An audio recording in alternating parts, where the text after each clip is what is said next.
అంటే దాని అర్థం అంతకుముందు ఐటీ మినిస్టర్గా 10 ఇయర్స్ పాటు ఉన్న కేటీఆర్ జూబ్లీ హిల్స్ని ఏమాత్రం పట్టించుకోలేదు. ఇన్ని పెండింగ్ పనులు, ఇన్ని జరగాల్సిన పనులు, ఒక స్కూలు, ఒక కాలేజ్ కూడా జూబ్లీ హిల్స్ అనే ఒక నియోజకవర్గంలో లేకపోవడానికి కారణం. మాటలేం లేదు, ఉంటాయి. మనం జూబ్లీహిల్స్ అంటే ఆ జూబ్లీహిల్స్ బంజారాహిల్స్ కాదు, మొత్తము స్ప్రెడ్ ఓవర్ బోరబండ దాకా ఉన్న ఇవి కాలేజీలు ఉన్నాయి, స్కూళ్ళు ఉన్నాయి. అయితే ఇక్కడ ఒకటి ఏంటంటే కేటీఆర్ 550 కోట్లు ఖర్చు పెట్టాడు ఆ కాన్స్టిట్యున్సీకి. అసలు అందులోకి పోతే మనం చాలా మాట్లాడుకోవాల్సి వస్తుంది. మీకు తెలుసా 3700 ఇండ్లు ఇచ్చారు ఒక్క జూబ్లీహిల్స్ కాన్స్టిట్యున్సీలో. తర్వాత అందులో ముస్లిమ్స్ కూడా కన్సిడరబుల్ నంబర్ ఉంది. తర్వాత బస్తీ దవాఖానాలు పెట్టారు. తర్వాత అక్కడ రోడ్లకు, తర్వాత బస్తీలలో ఉన్న డ్రైనేజ్ ఫెసిలిటీస్కి చాలా ఖర్చు పెట్టారు. ఇవి ఎట్లుంటాయంటే ప్రతి వర్షాకాలం మళ్ళీ కొత్తగా పనులు చేయాల్సిందే. ఇప్పుడు రేవంత్ రెడ్డి చేసిన పనులు కూడా మళ్ళీ నెక్స్ట్ వర్షాలకు కొట్టుకుపోతాయి. ఇవన్నీ రొటీన్గా చేయాల్సిన పనులే. ఇవన్నీ పాత డ్రైనేజ్ సిస్టమ్, ఎక్కడో ఒకడ మళ్ళీ లీక్ అవుతూ ఉంటుంది, ఎప్పటికప్పుడు మారుస్తూ ఉంటారు. ఇదంతా కూడా ఏంటంటే ఒక ప్లాన్డ్ సిటీ కాదు ఇది.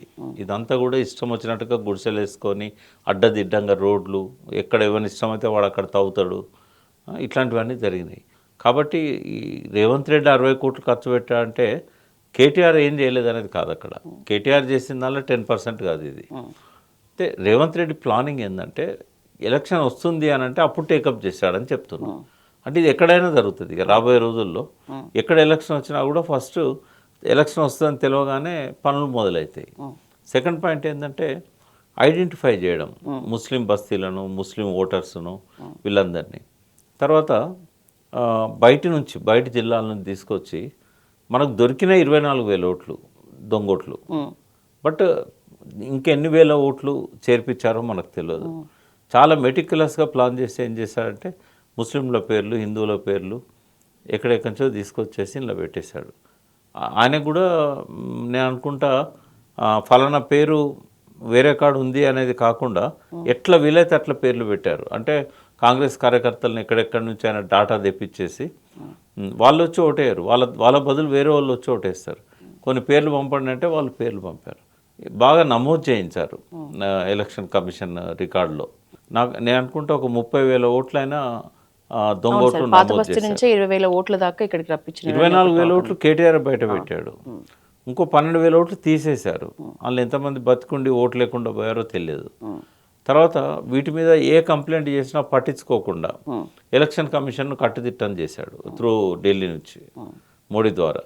ఆయనకు మోడీకి ఉన్న అనుబంధం అనేది అందరికీ తెలిసిందే. ఎలక్షన్ కమిషను ఒక గుడ్డిది, ఒక చెవిటిది అయిపోయింది ఎలక్షన్స్లో. అంటే గెలవాలంటే ఈ డ్రామా చేయాలనేది రేవంత్ రెడ్డి చెప్తున్నాడు. ఆయన కేంద్రంతో మంచి సంబంధాలు ఉన్నాయి కాబట్టి త్రూ చంద్రబాబు అది జయించగలిగాడు. తర్వాత ఎక్కడెక్కడ బూతులలో ఇన్ఛార్జీలుగా టీఆర్ఎస్ పెట్టిందో వాళ్ళని మ్యాక్సిమం కొనడానికి ట్రై చేశాడు. కొంతమంది అమ్ముడుపోయారు. నా లెక్క దాదాపు 40 to 50 ఉంటుంది. ఆ బూతులన్నీ రిగ్గింగ్ చేశారు. ఎక్కడైతే బీఆర్ఎస్ అభ్యర్థి లేడో ఆ బూతులన్నీ కూడా రిగ్గింగ్ చేశారు. అయితే అందులో పోయిన ఓటర్స్ పరిస్థితి ఏంటంటే దొడ్డిదారిని తీసుకెళ్లారు. మెయిన్ గేట్ నుంచి కాకుండా దొడ్డిదారిని తీసుకెళ్ళి ఏం చేశారు, వాళ్ళకు మీ పేరు ఏంటి అంటే వాళ్ళకు పేరు తెలియదు. మీ పేరు ఏంటి అంటే వాళ్ళ పేరు చెప్పలేకపోతున్నారు. ఎందుకంటే కొన్ని నాలుగే తిరగవు కదా. అందులో ఓటర్ పేరు ఏముందో వీళ్ళకి అంత గుర్తు కూడా ఉండకపోవచ్చు. కొంతమంది గుర్తుపెట్టుకొని చెప్తున్నారు. నెక్స్ట్ మీ భర్త పేరు ఏంది తెలియదు, మీ ఇంటి నంబర్ ఏంది అస్సలు తెలియదు.